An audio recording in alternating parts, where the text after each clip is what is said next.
said, this is not going to break me. It's not going to break me. It's going to cause me to break my reputation.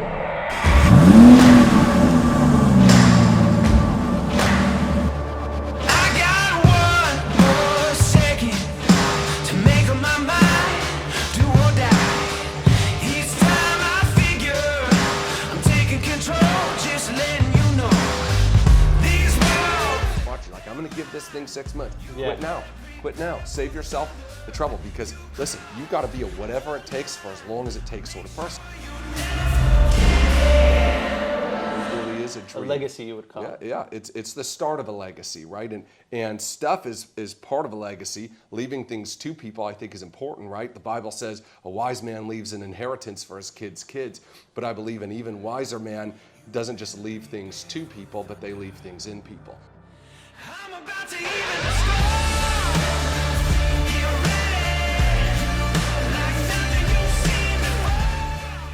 Ian, man, honestly, I'm impressed with this Pruk Paradise is what you call it. It's what we call it. Beautiful, 3-story house. Walking in, I just felt like I was in MTV Cribs when I was young again, except it's so immaculate, it's so well designed, it's just beautiful. The details, the culture, how you've created this is what I strive to be in the future with my family, being able to live in a home just like this, in paradise. Like, how did you design to have this kind of lifestyle, to have this family, to become the person that you are today? Like, what was the starting point for you on this journey?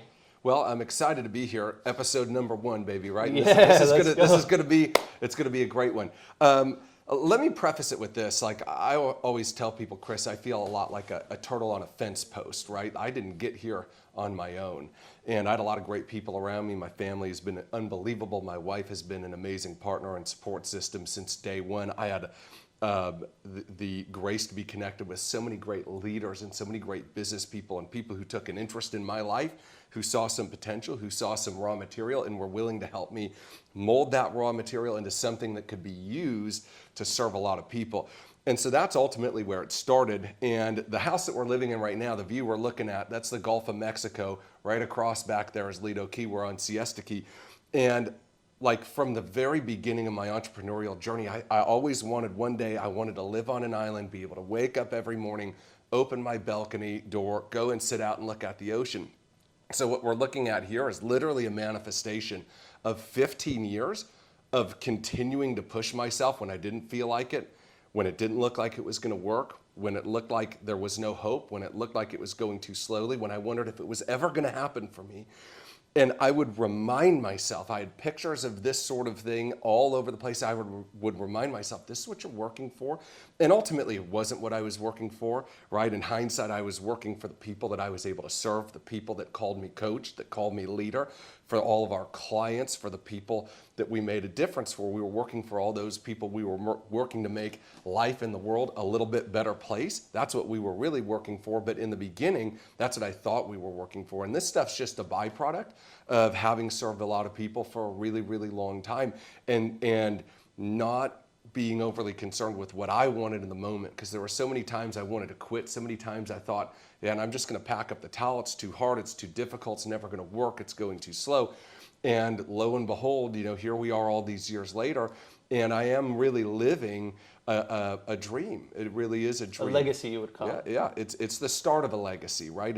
And stuff is part of a legacy. Leaving things to people, I think, is important, right? The Bible says a wise man leaves an inheritance for his kids' kids, but I believe an even wiser man doesn't just leave things to people, but they leave things in people. Character, integrity, example, mental toughness, relentlessness, stick-to-itiveness, all those things that bring the stuff is the byproduct of that. It's what we're leaving in people, not just to people, as a legacy. I love that, Ian. Well, you said so many outstanding things, and I just kind of want to start unpacking some of the things you said. One of the things that really stuck out to me was that you said this was something that you visualized, that you always saw. So how would you say how important would you say is like visualizing towards the manifestation of the success that you've had? So I think that we're always moving in the direction of our most dominant thought, and most of us, we just don't know what we want. Mark Twain said, I could help anybody get what they want in life. The problem is I can't find anybody that knows what they want in life. And I think that clarity of purpose, clarity of direction, listen, when you don't know where you're going, any path will do, right? You do anything that sounds good. Shiny object syndrome. This guy's got an opportunity. I could join this business. I could become a full-time minister. I could do this. And there's a lot of great paths, but there's only one best path. There's only one that's in alignment with your assignment, right? And so visualization for me is sort of like the coming attraction of life, right? It's like the previews of life that you're watching in your mind. And we're thinking all the time anyways, right? What do they say? 30, 40,000 thoughts a day or something is what experts say that we have. But most of them aren't on purpose. And the ones that we're having generally are the things that we don't want in life, right? Like, I don't know about you or the people that are listening out here, but for a long time, I was a pro at visualizing all the crap I didn't want. I could imagine with the best of them, like things not going right, somebody getting hurt, losing, failing, not succeeding. I could see all the things that could go wrong, but most of us are not experts at seeing what could go right and watching that. And so that was a practice that I taught myself early in my career, was to go to the place I wanted to be in my head. And I'm going to share a quick anecdote, actually 2 anecdotes.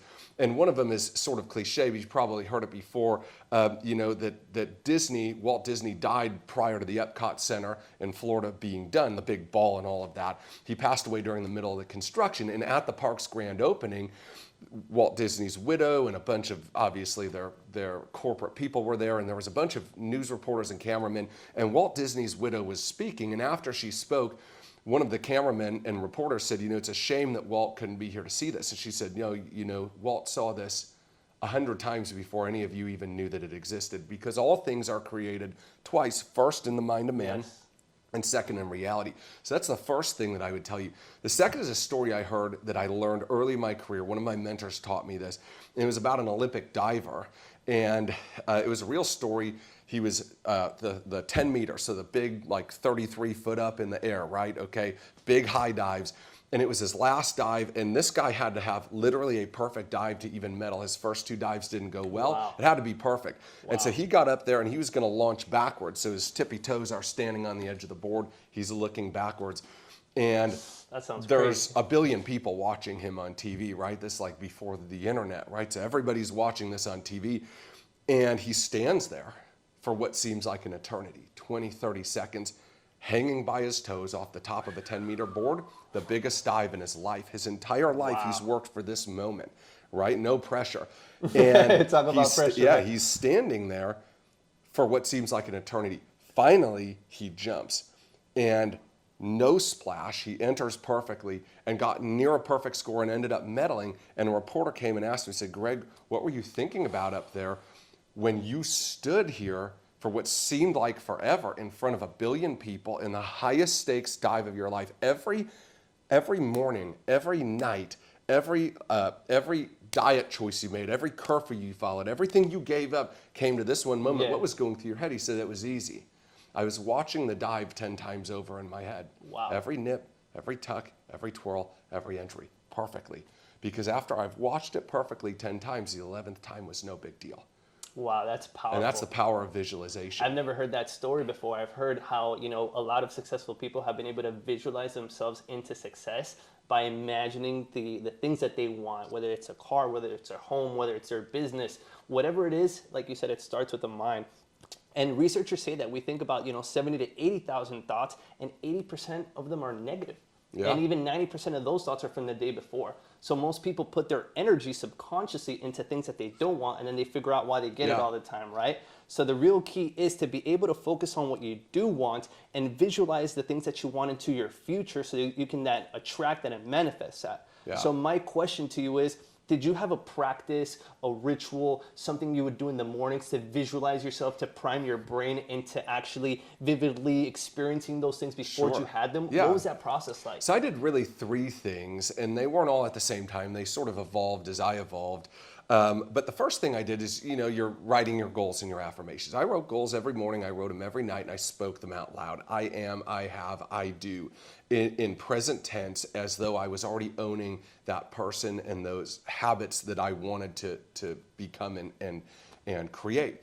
And so that was a really useful thing. I was a big vision boarder, believe it or not. Like, even still to this Nice. day, every new year, my wife and my family and I, we make vision boards. My kids create vision boards. If you walked into their rooms right now, you see vision boards. They have it and they check them off. I call it white space. They get to pull things down off the vision board, and all that's left is the white poster underneath, right? And we're a big white space family. Go look at it and go create it, and then take it down and have room for a new, bigger vision that God gives you, right? Because where there's a lack of vision, the people perish. And that's true in our lives individually too, right? Yeah. Like when we're not going for something that matters to us, that means something and is significant to us and the world around us, we're not really living. And that's so many people, right? Like, gosh, how many people today are just existing? They're not living. Yeah. They're dead. They're already gone, Yeah. right? They're just waiting to be buried, like Ben Franklin said. And so, vision boarding is a big thing. Having that picture of what I want. You just walked into my office downstairs and you made a mention of a poster I had that hadn't been hung up yet. But what did it say? Billionaire. It said billionaire, right? I need to be looking at it. Absolutely. I need to keep it forefront of mind. We've had a good amount of success, and a lot of people in our position, they'd coast. They'd go into comfort mode. They wouldn't push themselves, right? But I know that my assignment is so much bigger. There's so many people that need the gifts that God has put inside of me and will allow me to develop to make their lives better or to help release their dreams. The third thing that I did, and this is probably my favorite one because it's the easiest to automate, and there's so much suggestive power in this, and we could talk for hours on this, so we're not going to, okay? But I read it in a book called What to Say When You Talk to Yourself by Dr. Shad Helmstetter, and he talked about making a self-talk audio. And so self-talk is basically a recording of you stating your affirmations or your goals, your dreams, whatever, reading it out loud. But what's so interesting about self-talk is the voice we're most accustomed to listening to is who? It's us. Ourselves. That little voice that going on that's going on in our minds. 24/7 since the moment we walked into this planet Earth and until the moment we leave, there's going to be an internal dialogue. We are our own most trusted resource. And the problem is for most of us, we're full of crap because we've been filled with crap, right? Okay, but if we can get ourselves to dialogue in the direction that we're going, it becomes infinitely powerful because like you talked about subconscious, most of the time, we're not thinking about what we're thinking about. I meet very few people who think about what they're thinking about, but it's rolling nonstop. And so you can take advantage of that sort of subconscious level self-talk by listening to yourself repeat that.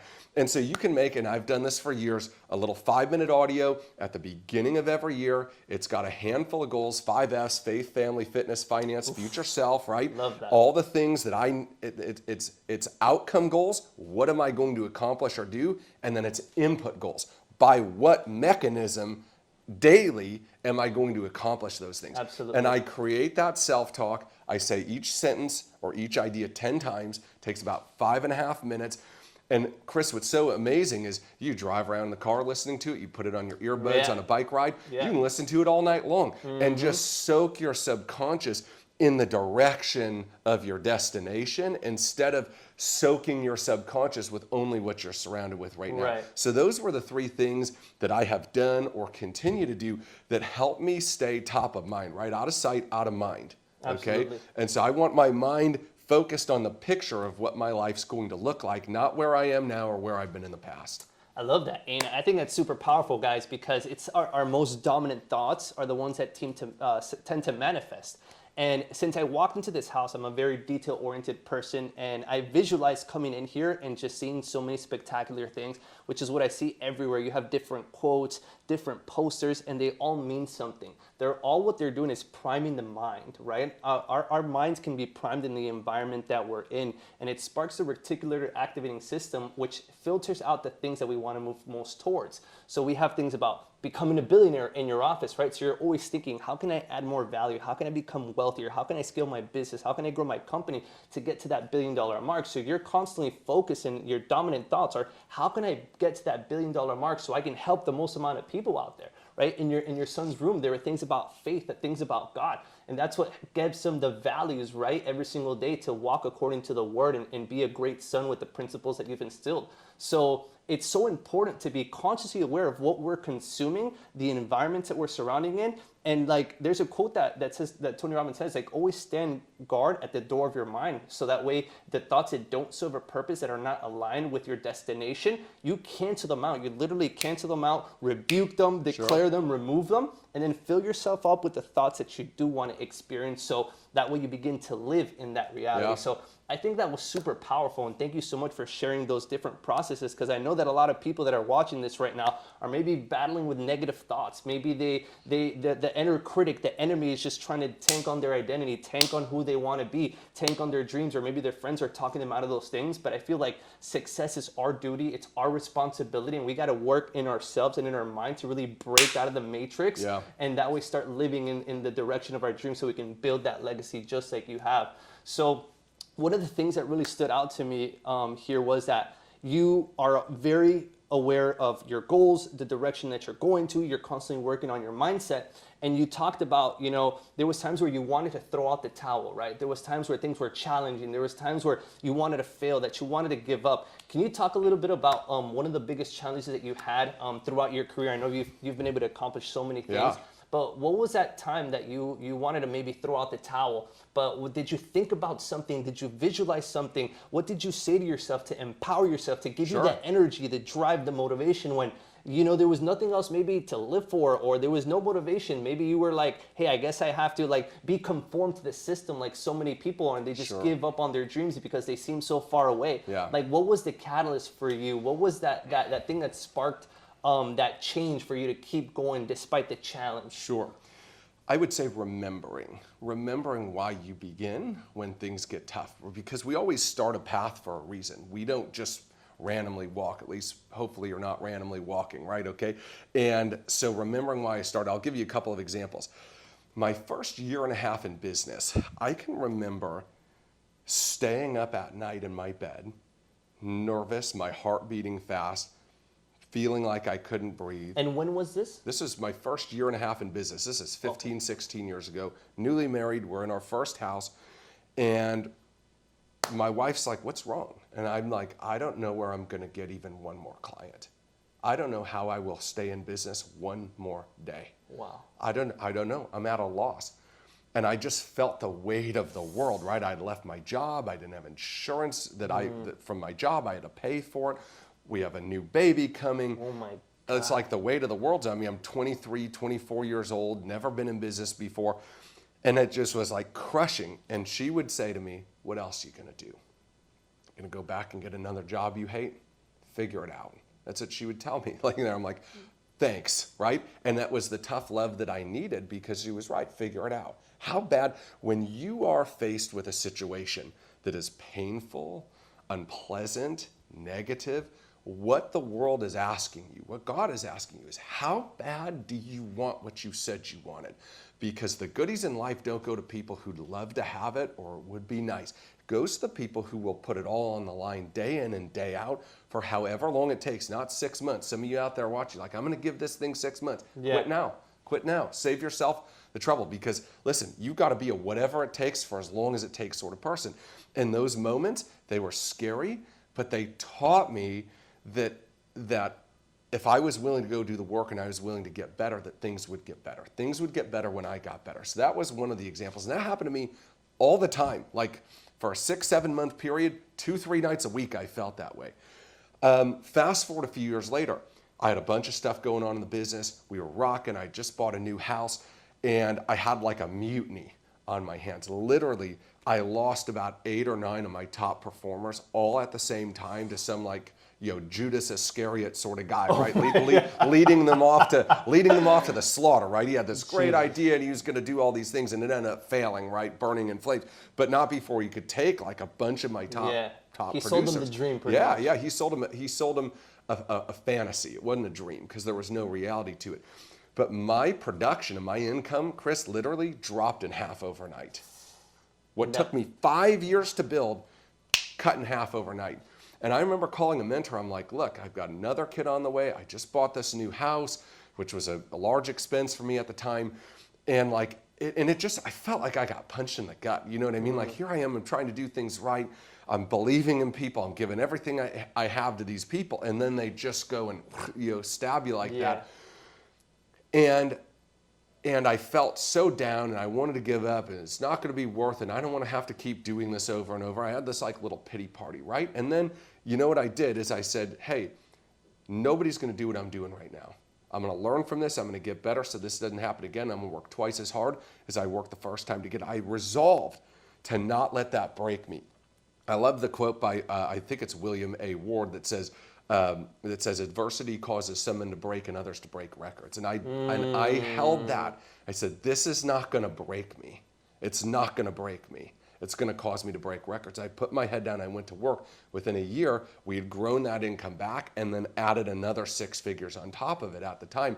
And it was just confirmation to me that, like, look, there's a lot of people watching out here and they believe erroneously like success has something to do with luck or right place at the right time. It has nothing to do with any of those things. It has to do with you being the right person that you need to be for the things that you want in your life, being strong enough to handle that. And that's what those times made me into. That's what those times made me into, was somebody who could count on themselves, who faced adversity with resilience and activity instead of doubt and pity.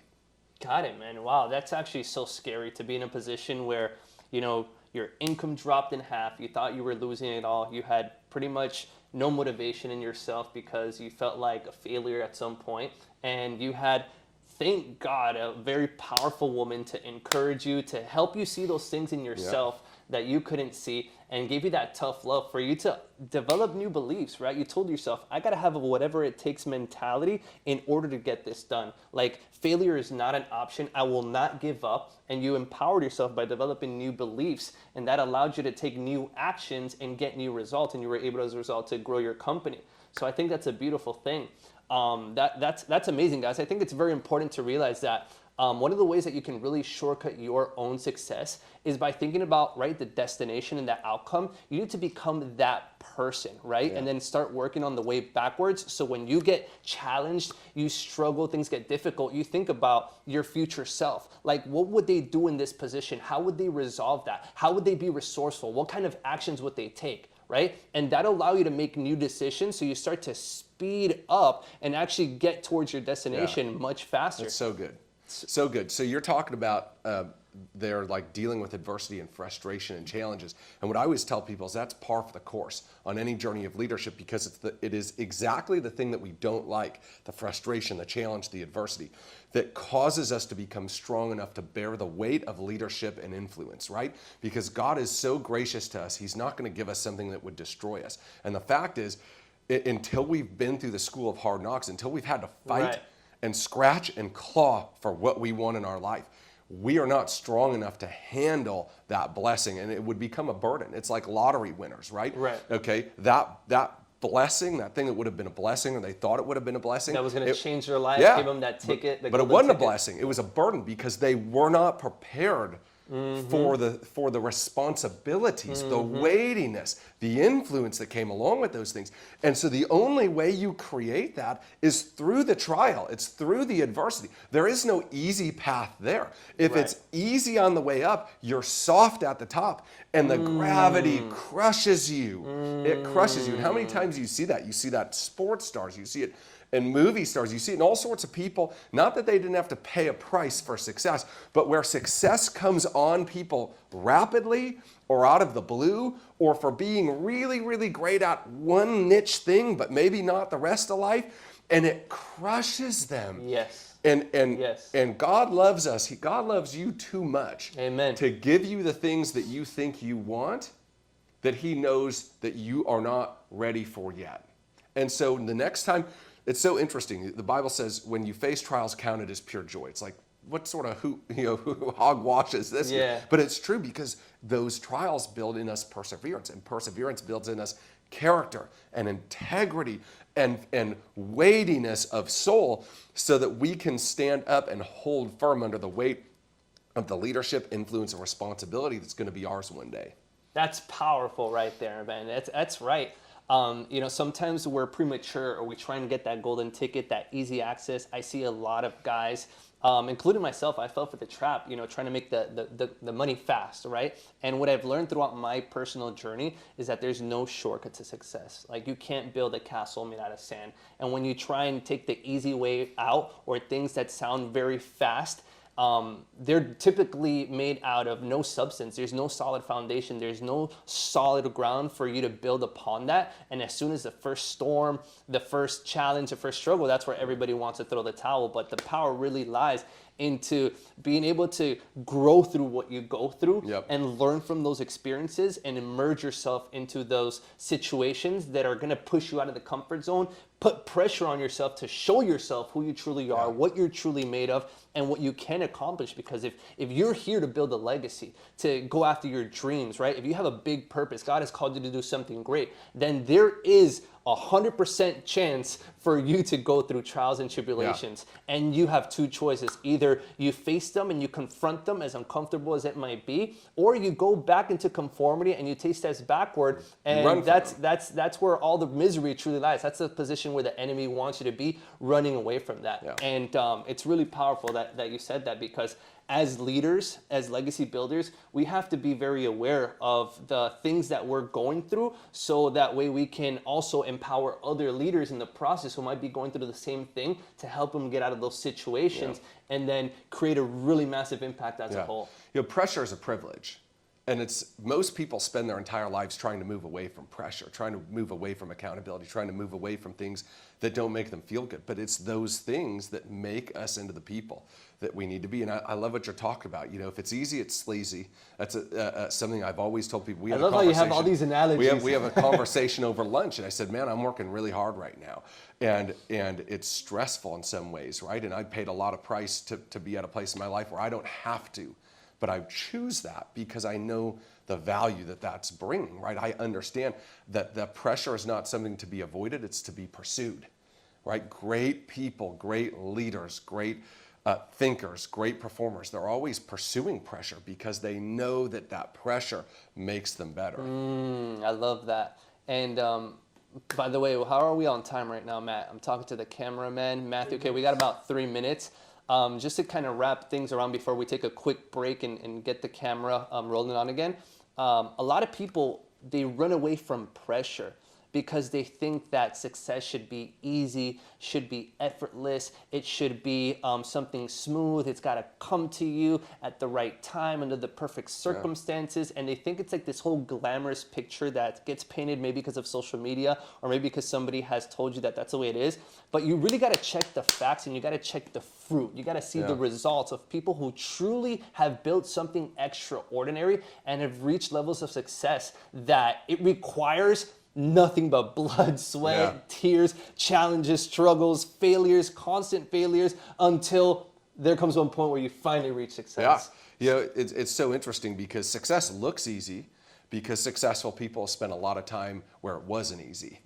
But it looks easy that way. The other thing that's interesting too is, especially in the church community, it's like they get an obstacle or an adversity. They think, well, I don't know if God's in there, so if he really wants me to do it, because it should be simple, or I should have peace. It's so interesting that the Bible talks about that you can have supernatural peace. Well, if you have supernatural peace, that must be because you're not in a very peaceful place. The natural peace isn't enough, right? And I think a lot of people mistake that, and they think it should be easy, it should be faster.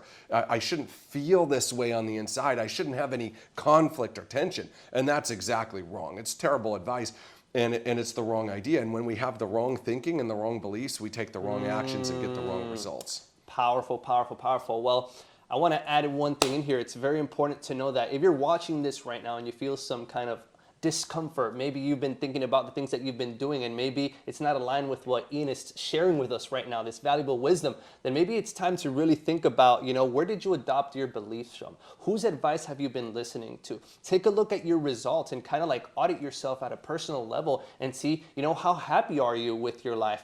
Are you going in the direction of your goals? Are you going in the direction of your dreams? Are you making progress on a day-to-day basis? If you're not, this is the time to actually take a moment and reflect on that while we just have a quick camera change, and we'll be right back in the next 40 seconds.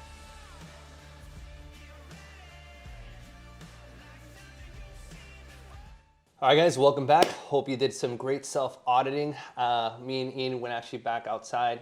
We're reflecting, taking a look at the view. Let me tell you, it was just, feels like I'm in a hotel, not in a freaking mansion out here. It's just absolutely breathtaking. And as we were chatting, thought came up to me.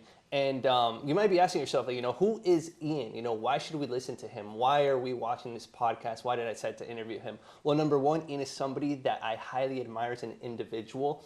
There's a ton of successful people around the world, but there's just something about his character, his family, his faith, his finances, and the legacy that he's leaving behind for his kids and the generations to come is something that I personally love, and I wanted to build more of an intimate relationship with you because this is something that I personally plan to have in my future, and I want to steer you guys into creating this for yourself as well, because I truly believe that a extraordinary life, a fulfilling life, is one that we can live a legacy for our kids.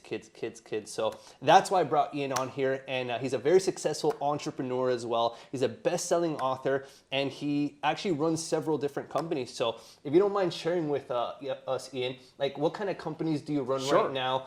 How did you get started in these fields of business? And what have you been able to accomplish so far as an entrepreneur? Sure. Yeah, so let's start back at the beginning. So I knew nothing about business. I didn't go to school for business. I went to school to be a teacher, and I student taught, and I hated it. And I said, I cannot do this with my life. I've got to find something new. And so I was a musician. I put myself through school playing music. And so I actually ended up working at a church as a music director, and I loved it. It wasn't a job to me. It was like a calling. It was something I really, really enjoyed, except I was poor. And I was really tired of being poor. I was working 2 and 3 jobs on the side. And I used to live in the Detroit metro area up in Michigan. And when the big recession hit in 07, 08, 09, Detroit was the second hardest hit place in the country. And so working for the church, we knew there was something wrong before everybody else because charitable giving dries up, right? So my wife and I were newly married. We were working for this church, and I get called into my boss's office one day, and he cuts all of our pay. And so I'm working 2 other jobs. I'm working for the ministry full time. Now I need a 4th job, right? And I'm like, this is not going well. Here I am. I'm 23 years old. I'm newly married. I'm working 4 jobs. I'm gone all of the time. I'm struggling to make 40 grand between all of it. Wow. And so that's how I ended up starting a business, right? Is I took another pay cut. I was short a couple of $100 a month. And my boss at the church came to me and said, hey, you still looking to make some extra money? I said, well, you are my boss. With all due respect, that is the dumbest question you've ever asked me. You see what you pay me here, right? Like this is a joke. Of course I'm looking to make extra money. And he says, there's this guy here. He does this thing. You could do it part-time. You should go talk to him. I figured, well, I couldn't make any less than I'm making now. So I went and I talked to this fella, and I grew up in a little 900 square foot home in Royal Oak, Michigan. My parents still live there today. God bless them. Wow. Right? Nobody in our family had any money. Nobody was successful. The town I grew up in was super blue collar. And so, this guy from the church that my boss refers me to, I pull up to his house. He's got this castle looking house on a lake. And Chris, no joke, I'm like, if this guy's not selling drugs to kids, I'm in. I don't care what it is. In fact, even if it was light drugs, I would have considered it, a gateway drug, right? And so I was tired of being broke. I wanted to do something with my life. And so I started in business really part-time in the financial industry. So that's where I started. I didn't know anything about money, didn't know anything about sales, nothing about leadership. I had no family, no kids. I was newly married, no experience at all, but I had a hunger to change my life. And so in that business, my first year I made $100,000, which at that time was an enormous amount of money to me. My take-home pay at the church was $1,850 a month. Oh my so 100 grand was like, I died and gone to heaven. I was your wealthy. lottery ticket. I mean, it was amazing, right? And so I put my head down there. A couple years later, I was making $300,000 a year, and then $500,000 a year, and $1 million a year. I mean, it was way more than I ever could have imagined. And at the point I got that business around $1 million a year of personal income to me, it was sort of on autopilot. We had systems, we had great people, and I was bored. And I'm like, what am I going to do? So I started investing in real estate and doing flips and doing short-term rentals. And I built a pretty sizable short-term rental portfolio. And I got bored doing that, so I wrote a book. It ended up being an Amazon bestseller, a Barnes & Noble bestseller, sold a reasonable amount of copies of that book to help change some people's lives. And then I had people asking me to come speak on the book all the time. I'm like, I don't have time to go speak on the book, so I recorded a master class on it. I said, well, I can teach on this, and that sold an enormous amount of copies, way more than I would have imagined it selling.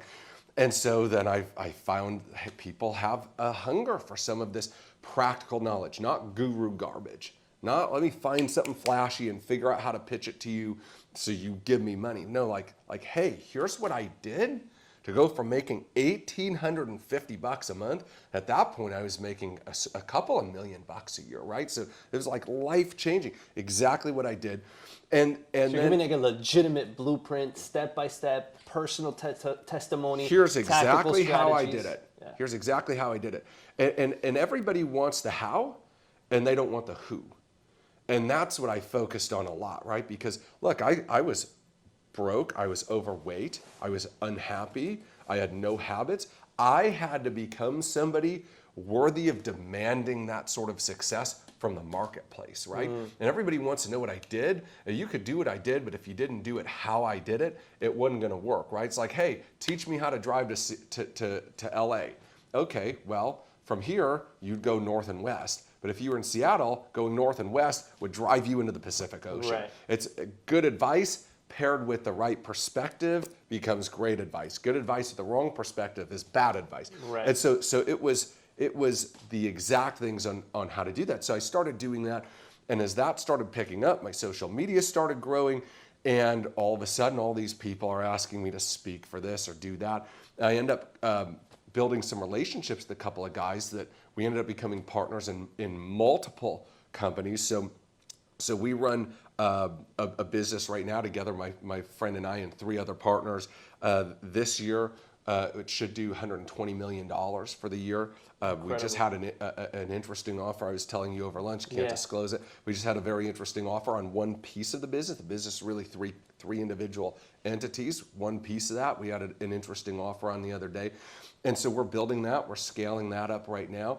And then, running my coaching, consulting, training business, the speaking. And then I do an enormous amount of investing into all sorts of different limited partnerships where I'm passive. I'm not an operator, but we do a lot of stuff in the tech space, in the fintech space, in multifamily real estate and senior living, in health clinics, all sorts of different things. So let me stop you right here. I got a really solid question. Most people, they say every millionaire has different streams of income, right? 7 streams of income. So what is the real key to becoming a millionaire? Do you need to have a lot of side hustles? I know a lot of people out there know is that I want to do the e-com, I want to do the Forex, I want to be a coach, I want to do this, I want to do that. But then none of them end up hitting for them. Does it take one specific avenue to become a millionaire? Or is it juggling multiple different projects? Based on your experience in being a multi-millionaire, what can you share with us on this topic? 7 streams of income is a lie. Okay, heard that guy. Flat out. Okay, but I'm going to qualify that. I have at least 7 streams of income. It's probably more than a dozen. Okay, but I didn't become a millionaire off of a dozen streams of income. I became a millionaire off of 1 stream of income. And once that, here I'm going to qualify this. Once that 1 stream of income is scaled and automated, which means you're at the top 10% of your field. Okay, so you're not in a business that you could make 5 million, but you're making 300,000. That's not scaled. You're not performing well, right? I'm talking you're at the top of your game, number 1. So you're scaled up. Number 2 is you're automated. Everything's system-based. You're not driving that thing anymore. When it's automated, now you have time, effort, and mental energy that you can put into something else without sacrificing flow 1. And that's what happens when people are diverse. Listen, wealthy people diversify money, not attention. Okay, poor people diversify attention. They're trying to do 7 things, and so they're mediocre at best at all 7 things. You don't get paid for mediocrity. What you do is you scale and automate stream 1, and once that's on autopilot, you go and you get an ancillary stream.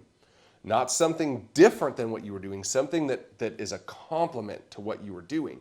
And then you scale and automate that. And once you're done with that, then you go to stream 3, stream 4, stream 5. Okay, that's how you build that stacking cash flow stream. And so millionaires do have multiple streams of income, but they virtually never get to that status by multiple streams. They get there by 1 stream, one vehicle, 1 thing that they become very, very good at, highly compensated, and so good that it can go on autopilot. Remember, the success seems simple. Right. That's autopilot level success. It is simple because you've done it so long, so many times, it literally becomes second nature to you.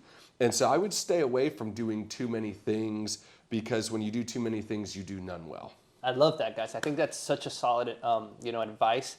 We're told, by the gurus, by the influencers, millionaires have all these streams, but you're hearing it from somebody who has built multiple organizations, multiple companies, has achieved very high levels of success and genuine wealth. And the way that he was able to do that was with one vehicle. In life, you don't want to be the jack of all trades. You want to have specialized knowledge in one area, one field, one niche, in one place, and then you master that. And once you do, automate and scale that, and then you can go into your next venture and invest and pour into other things. And what we were talking about, the limited partnerships, right? I get pitched all the time on stuff, right? All the time. I have an open desk. I want to see deal flow. I look at a lot of stuff.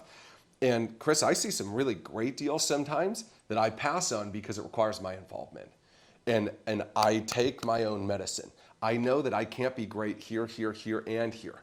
I need to be great here, and I can let my money be great over here. But if it requires my effort or my energy, I cannot afford to diversify my expertise or my time or my emotion or my energy, right? And so I pass on a lot of things that may be great because they're not great for me. They're not great in that moment. They might be great later. They might have been great earlier, but they're not great right now. And so it's important. Stay out of things that demand your attention, your energy, and your brain space. Absolutely. I think that was a very important tip. I want to ask you a question. So what was that vehicle for you? And what are the most needed skills right now in the marketplace to become a millionaire, to make millions of dollars, to be wealthy? What are the skills needed? And then what kind of advice can you give to people right now that are, afraid of the recession, the economy? They're paying attention to the wrong advice. Sure. How can we show them that what you really need is, solid mindset, strong skills, and one vehicle to be able to obtain that success? Yeah, the vehicle for me that started me out, like I said, was the financial services sales, right? Like to me, that was, I went from zero to $1 million plus a year in personal income in that one industry without making a nickel, doing literally anything else, right? So that's where I started, and it was learning how to sell. If you can sell, you're going to be fine, okay? That's because right. everything in life revolves around a sale. You think, well, working at a church doesn't revolve around a sale. Well, yeah, you're selling Jesus, okay? And if somebody ain't selling something, there's no money to run the church. Well, when teachers don't sell, well, sure, they sell the kids on why they need to pay attention and why they need to get good grades. But if people aren't buying homes, if realtors aren't selling houses, there ain't no property taxes for those teachers to have a salary. Everything revolves around sales. Learning sales, I think, is number one. Learning two today would be personal brand and influence, okay?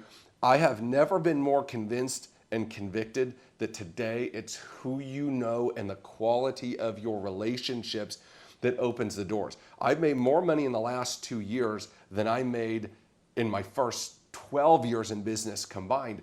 And it's been easier and simpler than the first years were too, because I have the right people and the right relationships. I have a call I can make here and get to just about anywhere. I know when this person brings me a deal, I can take it to the bank because that's who they are. And so building your personal brand, building your network, I think is a skill set, and it's a skill. Oh, well, I don't know the right people. None of us know the right people. Yep. Well, you did not come out of the womb having the right relationships, right? You had to cultivate them. You had to create them. You had to call and say, hey, can I come by? Can we shoot this? Would you be willing to? We have to create and cultivate those relationships. And I built a personal brand, right? Yeah. I built a personal brand. I built some influence online, and then I looked for ways to add value so I can grow my network. Most people, they go into things to seeing what they can get out instead of saying what they can give. And when you lead with a giving heart, then chances are the doors are going to open up for you. Yeah, absolutely. The third thing that I would tell you that you need to master right now is your own self-development habits, right? Because at the end of the day, you can't go into a bright new future with the same old self. Your current thinking, your current belief systems, your current habits have gotten you all they're going to get you. Right now, where you are, the quality of your health, the quality of your relationships, the size of your bank account, those are all byproducts. Right. They're byproducts of the way we think, the way we believe, and what we do. And until those things change on a daily basis, what we're experiencing isn't going to change. And a lot of people want to change the world, but they don't want to change themselves. They want to tell others what to do, but they don't want to tell themselves what to do. Right? Okay, they want to judge themselves by their intentions and others by their actions. And we got to be our toughest critic on us, and we got to have a lot of grace for other people. And that's backwards of most people today, I love right? that. being like just crucial honesty, right? Yeah. Taking a complete ownership and responsibility, right? Going back to the personal audit, like being honest with yourself. Are you putting in the work? Are you going the extra mile? Are you adding value? Are you working on your skills? Are you writing down your goals? It might sound tedious, but if you follow through with the small things, you're going to make drastic changes and big shifts in your life in the direction that you want to go. And you will know by the fruits, right? You can see that transformation is always evident by change of behavior, and behavior leads to different actions, different results, right? So I think that's very powerful. Focusing on yourself before you can help other people, looking within yourself on how can I become more valuable, more skilled in order to go out to the marketplace, add more value, grow my income, help more people. Yep, exactly right. You know, you just got to be starting with the first thing first, and that's us, right? And again, you can look at examples of people who accumulate a lot of success, but they're miserable. They accumulate a lot of success, but they lose their families or their health, right? And that's not success, right? A win in one area and a loss in the others is not a win, Right. right? It's not a win. And it's because they haven't done the hard work on themselves, right? They get great at something, not get great at living, not get great at being themselves. And that's one of the things that I've always tried to do. And I'm not perfect at it. My goodness, people that know me well will tell you I got a laundry list of flaws. But one of the things I've taken more serious than anything, more than what I do, is who I am. Ooh. Who are you becoming? Because I know no matter what the world throws at me, what I can do or maybe can't do anymore. If I'm the right person, I'm always going to be in the right place at the right time. I love that. That's very, very powerful right there. So taking responsibility and taking ownership for yourself, then worrying about what's going on outside. Because when you change, everything changes. So what would you say is the key to building actual real wealth, right? A lot of people say, I want to make a couple $100,000, or, you know, they have different financial goals, but, you know, I don't want to be rich. I want to be wealthy, right? What would you say is a very important key to building wealth, you know, in your 20s? Yeah, well, it depends on what wealth is, right? Okay, so I think everybody's got a different definition of it, right? Most people think being a millionaire is wealth. That is not wealth at all, right? If you have $1 million and you think you're rich, you are poorly mistaken, right? Sadly mistaken, because you take 50 grand a year, which is not very much money. It's hard to live on 50 grand a year. And you draw that $1 million down over 20 years, you have zero. That's not wealth. I don't think $10 million is wealth. Okay, for me, I think real wealth starts at 100. And the reason why is at 100 million, if you earned 6 or 7 or 8% very conservative interest rate, you could have $5 or $6 million a year, which for most people is enough to live really any life that they want and protect the asset. The 100 million never goes away. It's always there kicking off income. Wealth is when you have an asset that provides an income that is inexhaustible. Okay? And so depending on your lifestyle, where you live, the size of your family, your taste, that number is going to be different for everybody. But you got to start with a number. Let's figure out what the number is and let's make sure it's right so we don't spend our whole life chasing a goal that even when we get right, we're wrong. Right? Isn't that what most people do? They follow, hey, go to school, get good grades, get a good job, and they do it all right, and then they realize, I did it right, but I'm wrong. Because I don't have any money, and I don't have any time, and I have no end in sight, and I don't like the people I work with, and I'm away from my family. They got it right, but they still got it wrong. I don't want to do that. You want to make sure that your numbers make some sense, and then you set a target, and then you work relentlessly at it, understanding that wealth is built on an income differential between what you make and what you spend. Okay, and so I know people that make a lot of money and spend even more money. They're not wealthy. They look wealthy, right? But they're not wealthy. There's not much under there. And then I know people who don't make enormous amounts of money, but they have a big spread, and that spread is the start of creating a cascade of wealth. And what you do is you take that spread between what you earn and what you spend, and you invest that in cash flow producing assets. So now you have your earned income and income coming from the assets. Now you take that spread plus the extra asset income and you buy more assets. And so you just keep piling on additional cash flowing assets, and you continue to lever that into bigger and bigger projects, and eventually you end up getting some big wins. We've been very lucky to get some big wins that put us ahead in some big jumps, but those big jumps were from doing the little things daily for long periods of time and managing our money wisely. You know, we live in a nice house, we drive nice cars, we don't really want for anything, thank goodness. And we've had a great lifestyle for a long time, but we've always lived well below the means that we had, right? One of the things I always tell people, if you want to be wealthy, you should live in a house worth what you make in a year. And you should drive a car worth what you make in a month. And if you think about an average person who makes $55,000 a year as a household, What sort of house are you getting today for $55,000? It's not pretty. It's not good. What sort of car are you getting for $5,500? And so it's not safe. It's not all that. Okay, that's fine. Raise your income, right? Keep your spending standards the same and raise your income. And today I live in a house worth less than I make in a year, and it's a pretty expensive house. I drive cars worth less than I make in a month, and they're pretty expensive cars, right? And I've taken that advice all the way up, right? I didn't spend more than I should have spent so that I had the capacity to invest, to not have to make tough decisions based on money, to weather storms, stay in things that other people would have to get out of, and come out good. So those are a few of the keys to really creating some substantial wealth. Very powerful. I mean, that you're hearing it straight from somebody who's built actual wealth, who's invested into real estate, owns multiple companies, and has been in the game for over 30 years, I would say, right? Oh no, I'm not that old yet. Yeah, about 20 years. 20 something. 20 years. He's got that salt and pepper. He's such a wise guy. You know what I mean? That he has so much wisdom. I'm like, how long has he been doing this thing for? That's funny. So. I think that was a really powerful thing about really building that wealth. We're conditioned to, impress a lot of people on social media. Kanye West said it best. We're more invested into pretending we're successful than actually being successful. Yeah. And one of the things that I'm learning in my own personal journey is to be more frugal with my spending and increase my income so I can invest into actually other assets and income producing businesses or cash flow systems that are going to allow me to produce that kind of wealth. 100%. To kind of transition a little bit from like the wealth side, like one thing that, I admire so many things about you. One that stands out so much to me is like, it's like your family. Like you have the best of both worlds. Like you're very wealthy and you also have a very wealthy family in spirit and joy and happiness and in love. And that's not something that is very common these days. Yeah. And you've been able to maintain that for so long. So I would want to ask you, like, how did you always see yourself having this kind of family? Like you visualize, hey, I want to have this kind of family. Did God place your wife in your life and you guys were aligned? Like, how did the family creation happen? Because to me, that like legacy is all about giving towards the family, breaking those generational curses, building generational wealth. How was that for you? Yeah, so they're my biggest accomplishment. Oh, I love that. That's number one. And so the answer is yes to all that. Like, you start with the end in mind. Great things don't happen by accident. They happen by design. And both my wife and I had really specific visions of what we wanted our family to look like and where it would fit in our priorities and how we would navigate things and what we were willing to sacrifice and what we weren't. And I had mentors early on in business I'm so thankful for that they told me, Ian, you can have it all. You can have it all, but you've got to become it all. You've really got to work on you. You've got to become somebody who does what they say. You've got to keep your word. You've got to know who you are and what you're not, and be willing to understand that and stay in your lane and get great at that and learn how to say no, right? Not just say yes to everything, not jump at every opportunity. And so that's something we've been very, very purposeful with.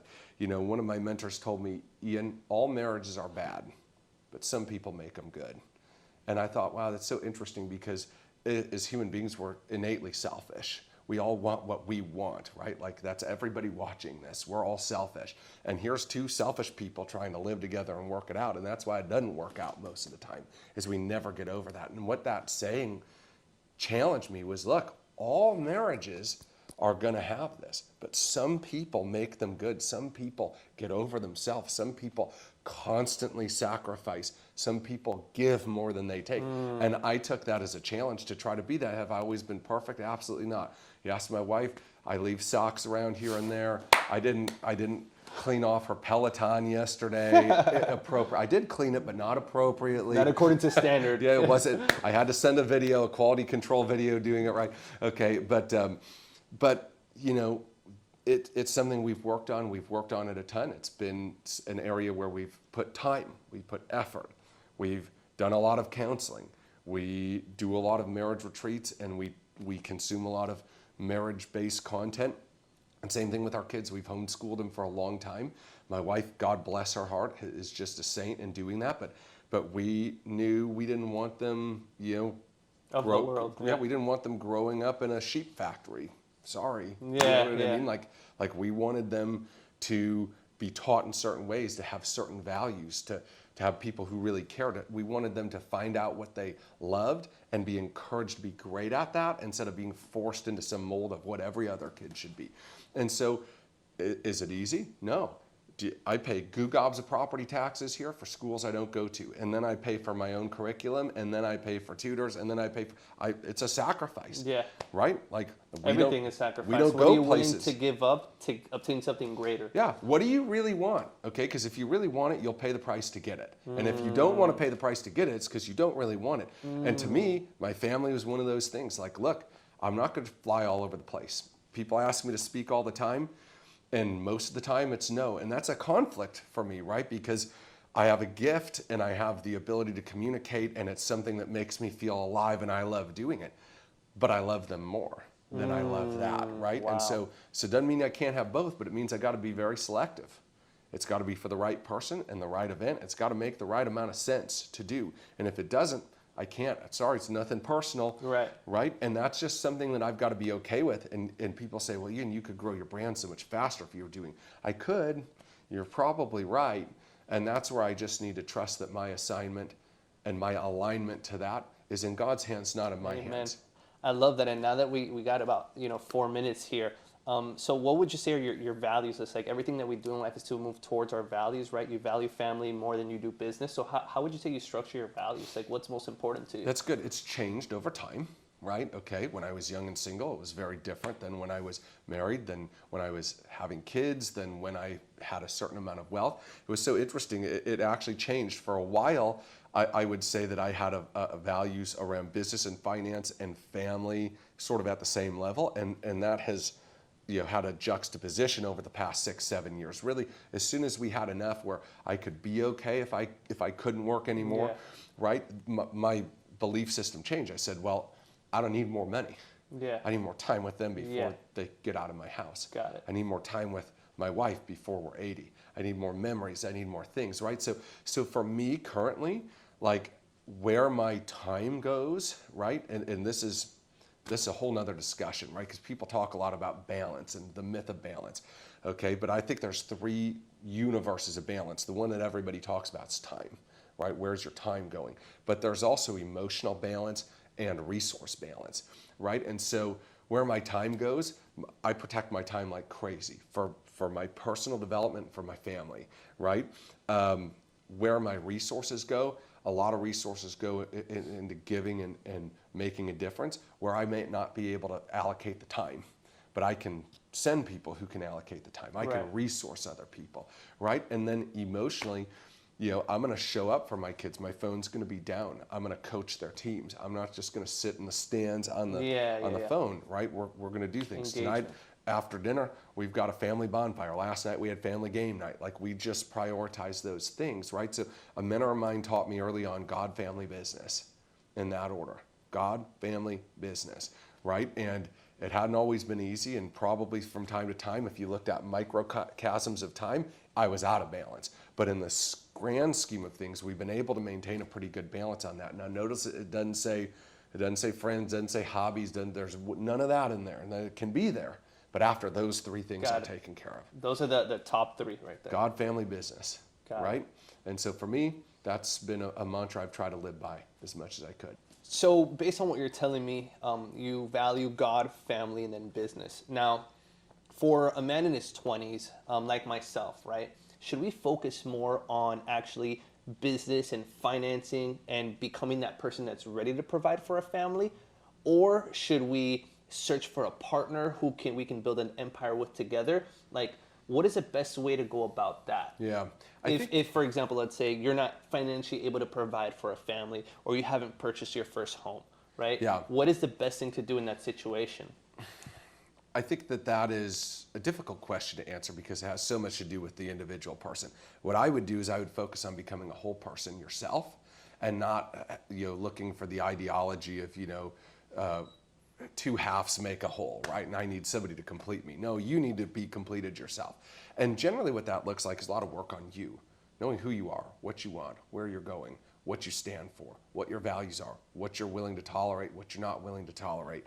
Okay, I think that's a big thing. I think setting financial foundations is not a bad thing. I think that when you are financially stable, and you have an expertise level, I think that that does make you a more attractive potential mate, right? I mean, that's just a biologically based thing, right? It's Yeah. like, hey, can this person provide for me? Could they take care of kids? Could I have a lifestyle that they want? Are they respected in their field? Because how we do one thing is how we do another, Right. how we do everything, right? If we're not willing to be excellent when we're by ourselves, why would we be willing to be excellent when we've got somebody else? It doesn't make any sense. So Right. I think there's a lot of value to running hard at you and making sure, and not like you traveling the world and finding yourself. You don't need to find yourself. You're not lost. You need to create yourself. Ooh, I right? love that. Okay.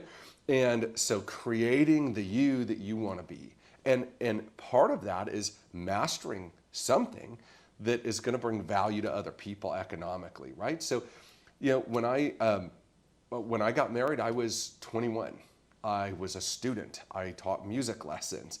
I did not have a business, right? I was so broke, my wife had to buy herself her own wedding ring. Oh my And I God. made payments to her. That's how, so like that's sort of like backwards of what I just told you, right? But also I was not looking for her. You know what I mean? Like I was newly saved. I was, learning about me. And that was just like where I was, you know what I mean? And God was working on me and she was part of that process. I wasn't seeking her out. She literally dropped in my lap. And when I found her, I knew this is who I want to spend the rest of my life with. But I wasn't pursuing it. I wasn't searching. I wasn't dating people. Somebody asked me the other day, what's the worst date you ever been on? I've never been on a date. You know what I mean? Like I dated my warm market, like people that I knew, Yeah. you know what I mean? And I did not date a lot of people because I was focused on me. I just I need to take care of me before I can worry about taking care of some other people. So that would be my advice, right? I think there's a lot of people out there that get into relationships because they're looking for something in somebody else that they really want in themselves, but they haven't developed yet. Ooh. And so when you can develop that, you don't become codependent on people. Like I don't need you. I want you. I appreciate you. I love you, but I don't need you. And that's a great way to build relationships in anything, right? Is it's hard to lead when you need. And I didn't want to need. I wanted to be able to give, not to take. Imagine our relationships, Chris, if that's how we approach them. Yeah. I'm yeah. here to give. How can I serve you? How can I meet your needs? How can I make you happy? Right? Versus what you're not doing for me. And I need this and I need that. And you never, what a backwards way of living. And again, I haven't always done it. I'm selfish just like everybody else. Right? But that's always been an idea that I've tried to hold. Like I want to, when my time's done on this earth, I hope I will have given a lot more than I took. I love that. I think that's so beautiful because there's a lot of men who are, seeking women, trying to find that partner that's going to complete them. And it's very important to complete yourself first. Specialize in something yourself first. Master something yourself. Get to know who you really are at the depths of your core, your soul. And, be the kind of person that you want to attract, right? Yeah. Because you weren't expecting Jessica to come into your life, right? You weren't looking for her. She just happened to come because, an act of God, you were just working on Amen. yourself. You were doing your self-development, you were following your passion, trying to work on your music at that time. And, God placed her on your lap when you least expected it. So I think that's a beautiful thing to focus on yourself, becoming the best version, right? And then, God will put something along the way to complement. And, we talked about the wealth, talked about your family and your wife. And now, how important would you say is faith? Yeah, I don't know how anybody does it in this world without faith that there's a God who created them, who has a plan for them, who loves them. I just don't know. The world's a really dark place sometimes. There's a lot of things that aren't good. And to me, it's just everything. One of my private coaching clients, he's a big home builder in Canada, and not a believer, but he was asking me, he's like, how do you deal with the challenges that you have to deal with all the time and stay so positive? And I told him, because at the end of the day, this ain't my show. This is not my show. I didn't write it. I'm not directing it. It's going to be here long after I'm gone, right? Like I'm just a participant in it, and some things are above my pay grade, right? And that's okay. Some people think that's a cop-out, but man, it's a wonderful thing, right? Because It's not my show. It's not all my responsibility. It never was, not supposed to be, it's never going to be. And so that's a really useful thing, right? Like, I believe that all things work together for my good. Even the hard things, even the tough things, even the things I don't understand, even the things that are beyond my comprehension. I believe one day I will see.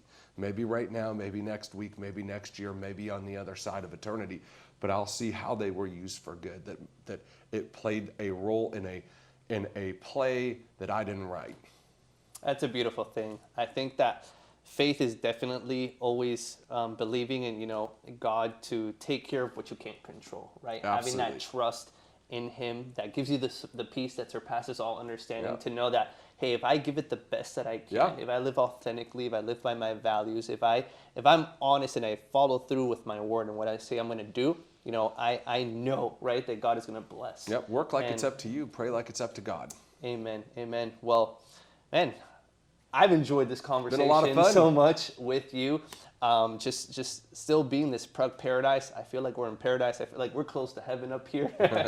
And I've really enjoyed this time having this conversation with you. Thank you so much for adding so much value to the audience, to myself, to the world. I'm excited to continue growing our relationship. And if people do want to, maybe grab a copy of your book, kind of go deeper with your social profiles, want to shoot you a follow, where can they find you? Yeah, you can find me on Instagram at Ian Prukner. Just be careful. There's about 20 other copycats on guys. there. I'm never going to DM you asking about Forex or Bitcoin or Yeah. any sort of other thing. So at Ian Prukner on Instagram. You find me on the good old Facebook for those of you who are 40 and above. Yeah. And There you go. send me a DM. My book's called Byproduct. You can get that anywhere you get books.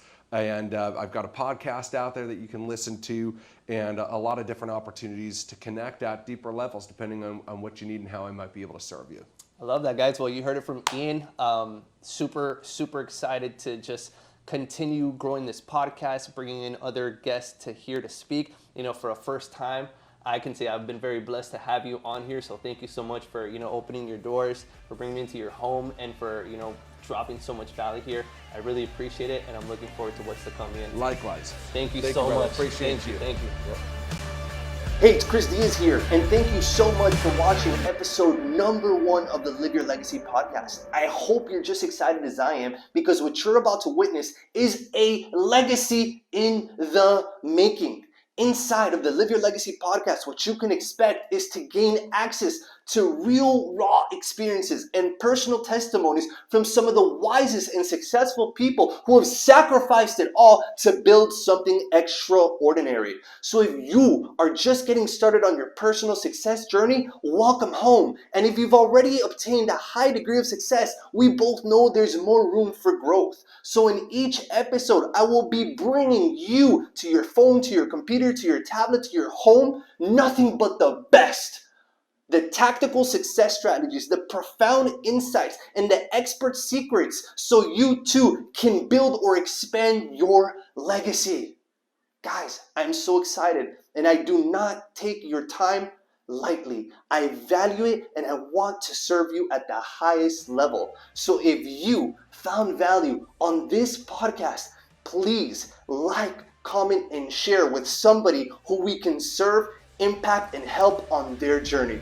Thank you so much. God bless you guys. I'll see you on the next one.